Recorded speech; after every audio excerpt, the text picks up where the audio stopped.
외교 안보를 말씀드리면 외교는 현재 문재인 정권 마인드로 북한하고는 최대한 관계를 유지를 잘하려고 우리나라는 노력을 합니다. 노력을 할 뿐이지 이렇게 냉전 관계는 좋았다 나빴다 하면서 계속 간다. 그러니까 겉으로 악수를 하는 척하지만 속으로는 딴 마음을 먹고 있으며 외교 정책이 성공적으로 가지 못한다 이 뜻입니다. 남북 관계는 그렇다는 얘기예요. 그리고 미국하고 외교 정책은 아까도 설명드렸지만 계속 우리 유리한 쪽으로 이끌어내려고 하지만 결국은 미국의 뜻을 받아들일 수밖에 없고 한 70% 손해보는 외교 정책을 하게 된다. 다시 말씀드리면 70% 이익 보는 정책을 해야 되는데 결과적으로 줄다리기 하다가 70% 손해보는 쪽으로 합의를 보고 외교 정책을 펼치게 된다. 근데 미국하고도 지금 줄다리기 하고 있지 않습니까? 근데 그 장관들이 힘이 약하다 보니까 또 대통령 마인드가 부족하다 보니까 한다고 하는데도 결국 5대5라기보단 7대3의 비율로 우리가 약간 손해보고 양보하는 쪽으로 합의를 본다는 뜻입니다.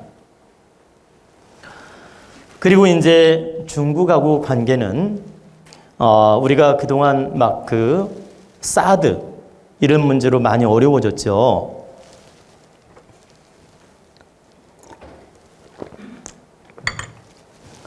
이 중국하고 관계는 사드 문제로 어려움이 있었는데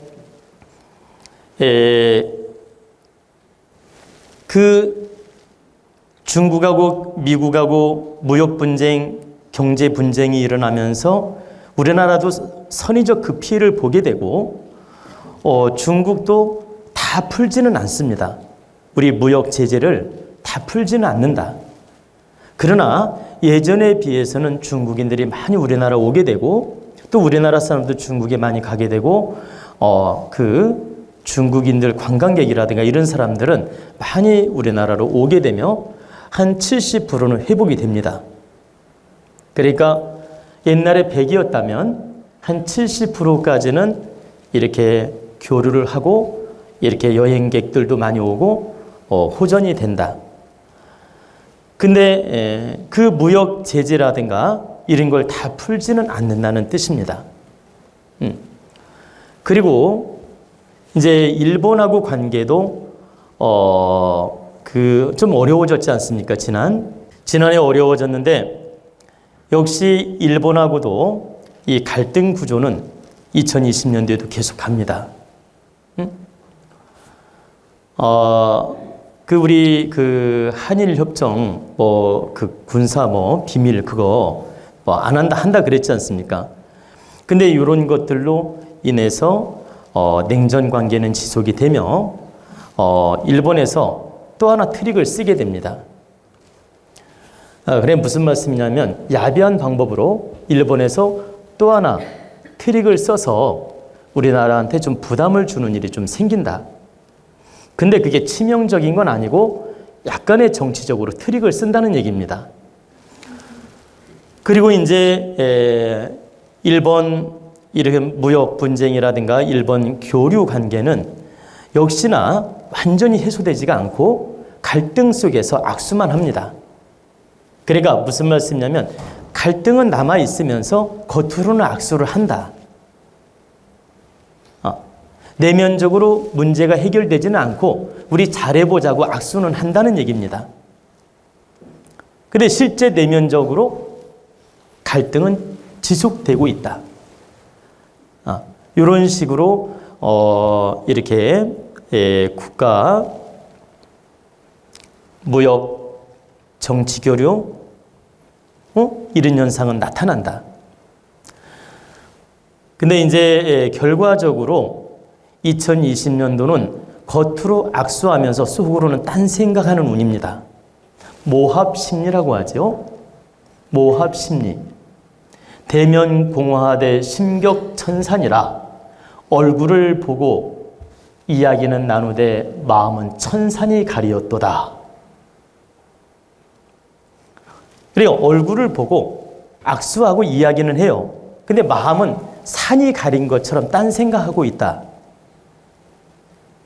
그래서 바로 대면공화대 심격천산 이런 현상으로 각자 딴 생각을 한다는 얘기입니다. 그래서 2020년도는 겉으로는 정치교류, 문화교류, 또 무역교류 이런 걸 하는 것처럼 보이지만 내면적으로는 딴 생각을 하고 있습니다. 우리 국민들이 그걸 느낄 수 있어요, 보면. 그래서 정말 통합되기가 어려운 해다. 이렇게 보시면 됩니다.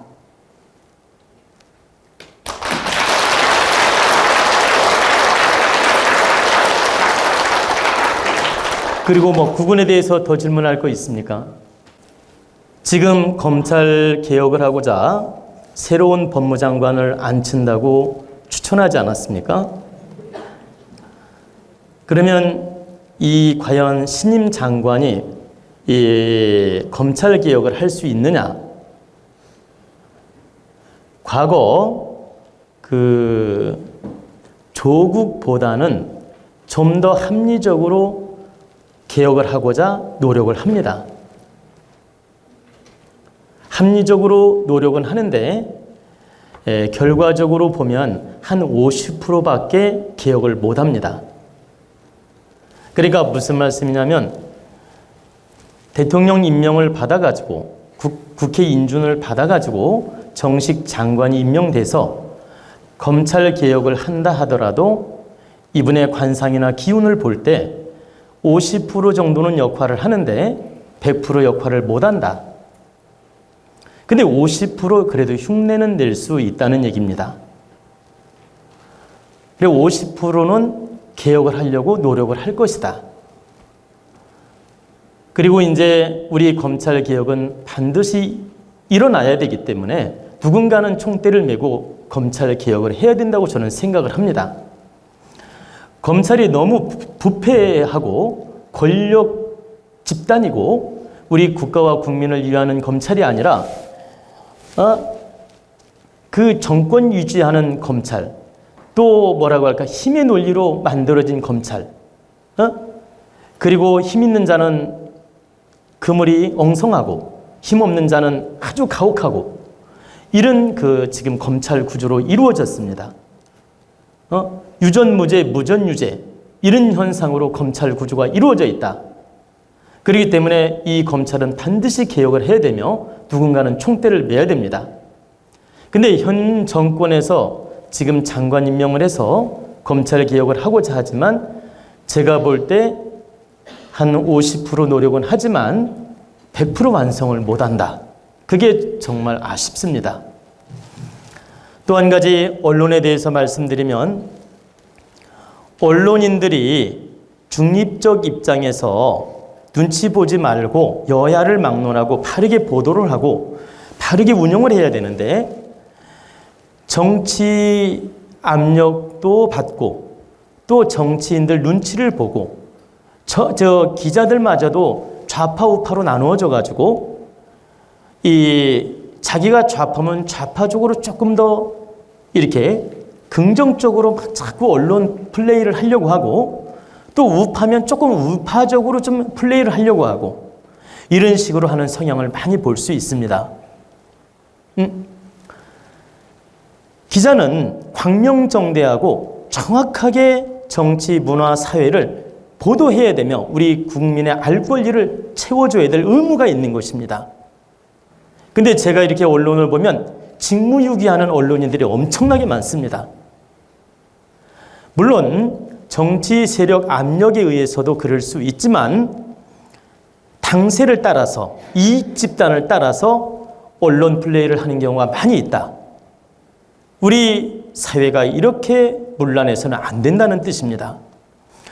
기자 여러분, 언론사 여러분, 정말 당신들은 우리 국민의 알 권리를 책임지고 있는 사람들이며 우리 사회 질서를 바르게 고발도 하고 바르게 잡아가는 사람들입니다.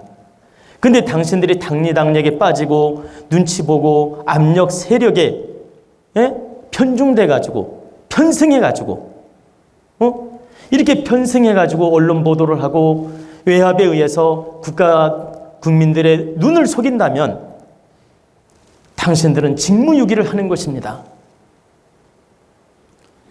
지금 우리 언론인들이 다 그렇다는 얘기가 아니고 한 30%는 직무유기를 하고 있습니다. 30% 언론인들 정신 차려야 됩니다. 70%도 기본 유지를 한다는 얘기지 100% 잘한다는 뜻은 아닙니다. 다시 말씀드리면 70% 언론인들은 체면치레하는 정도라는 얘기예요. 그리고 30%는 전부 편승해서 가고 있어요. 편승해서 보도를 하고 그리고 70%는 몸살이면서 기본 유지를 한다는 얘기입니다. 냉철하게 한다는 얘기가 아니고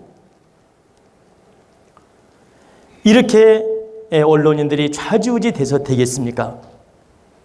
정말 우리 국가, 문화, 사회가 바로 서려면 언론인들의 역할을 바르게 해야 됩니다. 2020년도는 바로 냉전 시대예요. 그렇기 때문에 언론인들이 바르게 역할을 해야 그나마 우리 사회 질서를 바로잡을 수 있고 우리 국민들이 깨어있는 정신으로 사는 데 도움을 줄 수 있습니다. 당신들이 우리 국가 국민을 속이고 국가 국민 눈을 가리고 귀를 가리고 권력에 편승해가지고 보도를 잘못하게 되면 우리 국민은 거기에 속아서 큰 실수를 하게 됩니다. 당신들의 책임이 아주 막중하다는 뜻입니다. 언론인 여러분, 당신들이 나름대로 노력은 많이 하고 공도 많이 있지만 지금은 공과를 따져본다면 과도 많다. 그러므로 반성하고 바르게 노력하시기를 부탁드리겠습니다.